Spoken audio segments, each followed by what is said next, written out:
My channel और आज हम स्टार्ट कर रहे हैं हमारे क्लास 11th का chapter number 3 that is plant kingdom. तो इस चैप्टर में हम प्लांट किंगडम का जो कंप्लीट क्लासिफिकेशन है उसको पढ़ेंगे। ओके, तो स्टार्ट करते हैं। हमें पता है जो क्लासिफिकेशन सिस्टम है, जो मोस्ट एक्सेप्टेड क्लासिफिकेशन सिस्टम है वो रॉबर्ट विटेकर ने दिया था। और रॉबर्ट विटेकर ने 5 किंगडम क्लासिफिकेशन दिया था, जिसमें उन्होंने पूरे जो डाइवर्सिटी है, पूरी बायोडाइवर्सिटी, उसको 5 किंगडम्स में क्लासिफाई किया था। First one is kingdom Monera, second kingdom Protista, third kingdom Fungi and fourth is kingdom Plantae. तो आज हम किंगडम प्लांटी के बारे में पढ़ेंगे। Next chapter will be related to kingdom Animalia. Okay, तो जो किंगडम प्लांटी है उसमें जो क्लासिफिकेशन था, सबसे पहले जो क्लासिफिकेशन दिया था वो था आर्टिफिशियल सिस्टम ऑफ क्लासिफिकेशन, जो कि दिया था लिनियस ने। Artificial system of classification given by Linnaeus. क्या था? लिनियस ने जो जितने भी प्लांट्स हैं उन सबको उनके वेजिटेटिव और सेक्सुअल कैरेक्टर्स बोथ, उन्होंने दोनों कैरेक्टर कंसीडर किए थे, बट उनको ये नहीं पता था कि जो वेजिटेटिव कैरेक्टर्स होते हैं वो सबसे ज्यादा अफेक्ट होते हैं एनवायरनमेंट से। ठीक है, क्या होता है, जैसे हम बात कर रहे हैं प्लांट्स को अगर कोई न्यूट्रिएंट सप्लाई नहीं हो रही है या ह्यूमिडिटी कम है, टेम्परेचर ज्यादा हो गया है, तो जो प्लांट होंगे वो प्रॉपर्ली ग्रोथ नहीं कर पाएंगे। उनकी स्टेम जो होगी वो रिटार्डेड हो जाएगी, उनकी लीव्स जो होंगी वो कंप्लीटली ग्रो नहीं कर पाएगी। तो क्या हुआ, उनके वेजिटेटिव कैरेक्टर्स जो है वो एनवायरमेंटल कंडीशंस के अकॉर्डिंग चेंज होते रहते हैं। तो ये वाला जो क्लासिफिकेशन था जो लिनियस ने दिया था, आर्टिफिशियल सिस्टम ऑफ क्लासिफिकेशन, वो बिल्कुल भी सही नहीं था। इसके बाद नेचुरल सिस्टम ऑफ क्लासिफिकेशन आया। नेचुरल सिस्टम ऑफ क्लासिफिकेशन दिया था बेंथम और हुकर ने। उन्होंने क्या किया, ये कैरेक्टर्स मतलब जो वेजिटेटिव और सेक्सुअल कैरेक्टर्स थे उनके साथ साथ उन्होंने साइटोलॉजी को भी स्टडी किया। साइटोलॉजी मीन्स कोई प्लांट, उसके अंदर जो सेल है उस सेल का कॉम्पोजिशन क्या है, वहां पर बायोमोलिक्यूल्स कौन से हैं, उनकी बायोकेमिस्ट्री क्या है, उन सब चीजों को उन्होंने कंसीडर किया और तब जाकर उन्होंने natural system of classification produce किया था। ठीक है, तो इन्होंने क्या क्या दिया था, वेजिटेटिव और सेक्सुअल कैरेक्टर्स, इसके अलावा साइटोलॉजी, इसके अलावा इन्होंने जो मॉलिक्यूल्स थे उनको भी कंसीडर किया। मींस बायोमॉलिक्यूल्स जो प्लांट सेल के अंदर प्रेजेंट थे, चाहे वो कोई प्रोटीन हो, कार्बोहाइड्रेट हो, कोई भी जो मॉलिक्यूल प्रेजेंट होते हैं उनको भी उन्होंने कंसीडर किया और तब जाकर उन्होंने फाइनल सिस्टम ऑफ क्लासिफिकेशन दिया था, जिसको नाम दिया जाता है नेचुरल सिस्टम ऑफ क्लासिफिकेशन। इसके बाद एक सबसे मतलब जो इम्पोर्टेंट है, सबसे इम्पोर्टेंट क्लासिफिकेशन जो है वो है फाइलोजेनेटिक क्लासिफिकेशन। ये जो था वो सबसे मोस्ट एक्सेप्टेड सिस्टम है क्लासिफिकेशन का, फाइलोजेनेटिक सिस्टम ऑफ क्लासिफिकेशन। तो जो फाइलोजेनेटिक सिस्टम ऑफ क्लासिफिकेशन है उसके अंदर जो इवोल्यूशनरी हिस्ट्री थी, मतलब कोई भी प्लांट जो है उसके एंसेस्टर्स क्या थे। जैसे अगर हम एनिमल्स में हम अपनी बात करें तो हमारे जो एंसेस्टर्स है वो मंकी या एप्स जो है वो कहे जाते हैं। चिंपैंजीज जो है उनका और हमारा जो क्रोमोसोम्स है वो 99% सिमिलर है, सिर्फ 1% डिफरेंस है, जिसकी वजह से वो चिंपैंजी है और हम ह्यूमन बींग्स हैं। तो जो फाइलोजेनेटिक सिस्टम ऑफ क्लासिफिकेशन है उसमें इवोल्यूशनरी हिस्ट्री को कंसिडर किया गया। किसी भी प्लांट की इवोल्यूशन जो है वो कहाँ से हुई है, उनके एंसेस्टर्स क्या था, उनके अंदर कौन कौन से कैरेक्टर्स थे, उसके बाद जो एडवांस है उनके अंदर कौन कौन से कैरेक्टर्स है, सबको इन्होंने कंसिडर किया। ठीक है, तो जो फाइलोजेनेटिक है उसके अंदर 3 चीजें कंसिडर करनी है। एक तो न्यूमेरिकल टेक्सोनॉमी, ये सब इसी के पार्ट है। सबसे पहला है न्यूमेरिकल टैक्सोनॉमी। न्यूमेरिकल में क्या होगा, किसी भी कैरेक्टर को कोई डिजिट दी जाएगी ताकि उसको उसकी जो कंप्यूटेशन है, आप कंप्यूटर के अंदर डेटा फीड कर रहे हो तो वो इजीली स्टडी हो सके, और एक टाइम पर आप एक से ज्यादा मतलब मल्टीपल थाउजेंड्स ऑफ कैरेक्टर्स को आप एक साथ रीड कर सको उसमें, ठीक है। तो वो होती है न्यूमेरिकल टैक्सोनॉमी।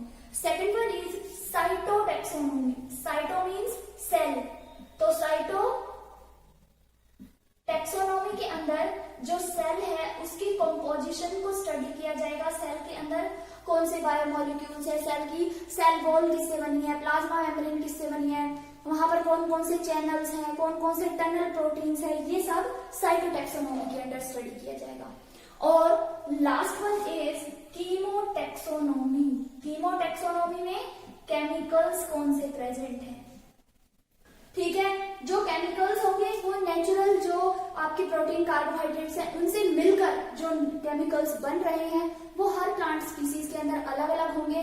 तो जब भी हम फाइलोजेनेटिक क्लासिफिकेशन को स्टडी करेंगे तो हम उसकी न्यूमेरिकल टैक्सोनॉमी भी देखेंगे, हम उसकी साइटोटैक्सोनॉमी भी देखेंगे और हम उसकी कीमोटैक्सोनॉमी भी देखेंगे, तब जाकर हम उसको फाइनली क्लासिफाई कर पाएंगे अच्छे से, ठीक है।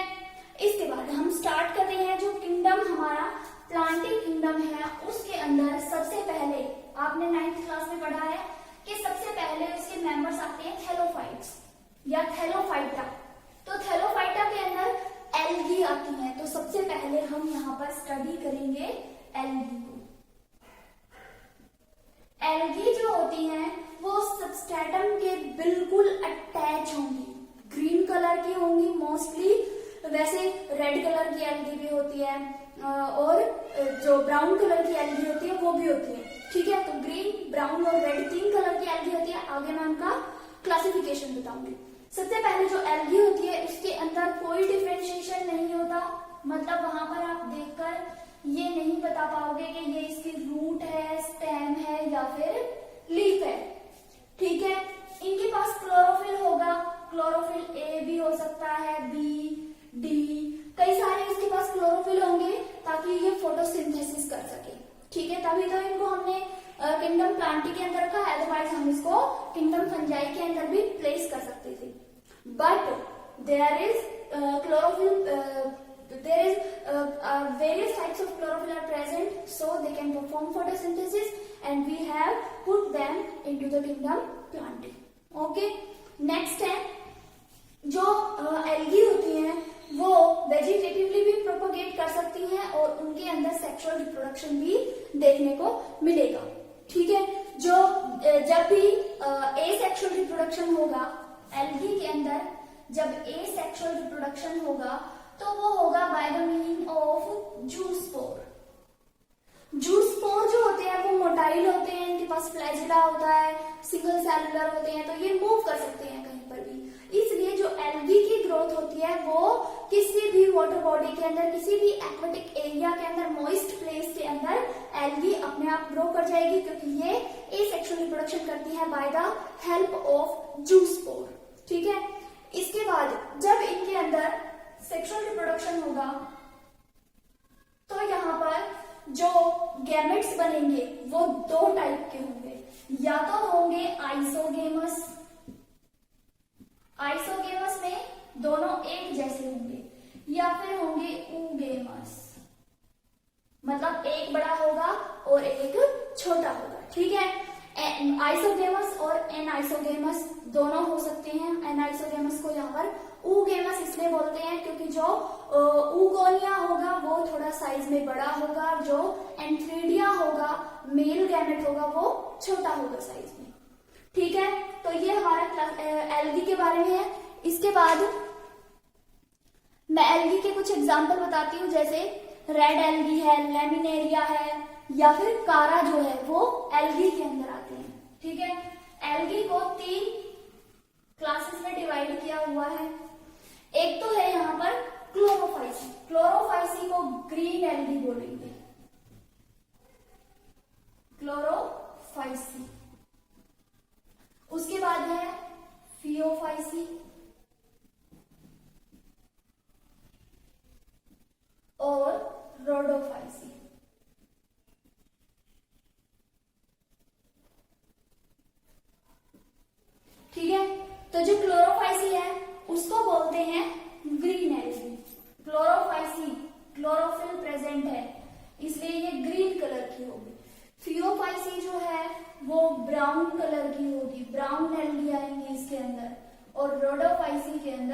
रेड एल्गी आएगी। ठीक है, जो क्लोरोफाइसी होती है उसके अंदर क्लोरोफिल ए और बी प्रेजेंट होंगे, जबकि फियोफाइसी के अंदर क्लोरोफिल ए और सी और यहां पर क्लोरोफिल ए और डी प्रेजेंट होंगे। ठीक है, क्या होता है, क्लोरोफिल ए जो है वो यूनिवर्सल है, from bacteria to higher plants chlorophyll A must be present, और जो बाकी के क्लोरोफिल्स होंगे वो किसी के अंदर प्रेजेंट हो सकते हैं, किसी के अंदर नहीं होंगे। ठीक है, तो क्लोरोफिल जो ए होगा वो तीनों के अंदर होगा, बाकी क्लोरोफाइसी के अंदर क्लोरोफिल बी होगा, फियोफाइसी के अंदर क्लोरोफिल सी होगा और रोडोफाइसी के अंदर क्लोरोफिल डी होगा। इसके अलावा जो स्टोर्ड फूड होगा वो यहां पर होगा स्टार्च, यहां पर होगा मैनिटोल। ठीक है, जो स्टोर्ड फूड होता है, वैसे नॉर्मली स्टार्च होता है, प्लांट्स के अंदर स्टार्च होता है, लेकिन ये स्टार्च की ही क्या है, मॉडिफाइड फॉर्म है। ठीक है, तो यहाँ पर होगा मैनिटोल या लैमिनरिन और यहाँ पर होगा फ्लोरिडिन स्टार्च। ठीक है, ये है तो स्टार्च ही, लेकिन ये स्टार्च की जो मॉडिफाइड फॉर्म है। ठीक है, तो यहाँ पर मैनिटोल या लैमिनरिन कुछ भी आ सकता है, यहाँ पर फ्लोरिडियन स्टार्च और यहाँ पर कॉमनली जो स्टार्च होगा वो प्रेजेंट होगा। ठीक है, अब सेल वॉल जो होगी यहाँ पर किसकी होगी, सेलुलोज की होगी। ठीक है, सेलुलोजिक सेल वॉल प्रेजेंट होगी, यहाँ पर सेलुलोज तो होगा ही होगा, इसके साथ में एक प्रोटीन होगा एल्जिन। एल्जिन प्रोटीन कहाँ होता है, फियोफाइसी के अंदर, और लास्ट में जो रोडोफाइसी होती है उसके अंदर क्या होता है, पैक्टिन होता है। ठीक है, पैक्टिन प्रेजेंट होगा यहाँ पर, और इसके साथ में जो पॉलीसल्फेट एस्टर्स होंगे वो भी प्रेजेंट हो सकते हैं। ठीक है, ये हमारा हो गया एल्गी का क्लासिफिकेशन। अगर कभी भी ये पूछा जाए कि जो एल्गी होती हैं उनको ग्रीन, ब्राउन और रेड जो है वो क्यों नाम दिया जाता है, तो on the basis of their colour produced by there biomolecules, उनके अंदर जो भी मॉलिक्यूल्स प्रेजेंट हैं, चाहे वो स्टार्च है, मैनिटोल है, फ्लोरिडियन स्टार्च है या पैक्टिन है, जो भी है, यहाँ पर वो उसको एक स्पेसिफिक कलर देते हैं, इसलिए इनको हम ग्रीन एल्गी, ब्राउन एल्गी और रेड एल्गी बोलते हैं। ठीक है, तो ये हमारा एल्गी का क्लासिफिकेशन हो गया। ये आपकी टेबल दी हुई है आपकी बुक में, वहां से आप कर लेंगे। ठीक है, तो यहाँ तक हो गया हमारा एल्गी का। इसके बाद हम नेक्स्ट वीडियो में करेंगे हमारे ब्रायोफाइट्स और टेरिडोफाइट्स। Okay, thank you.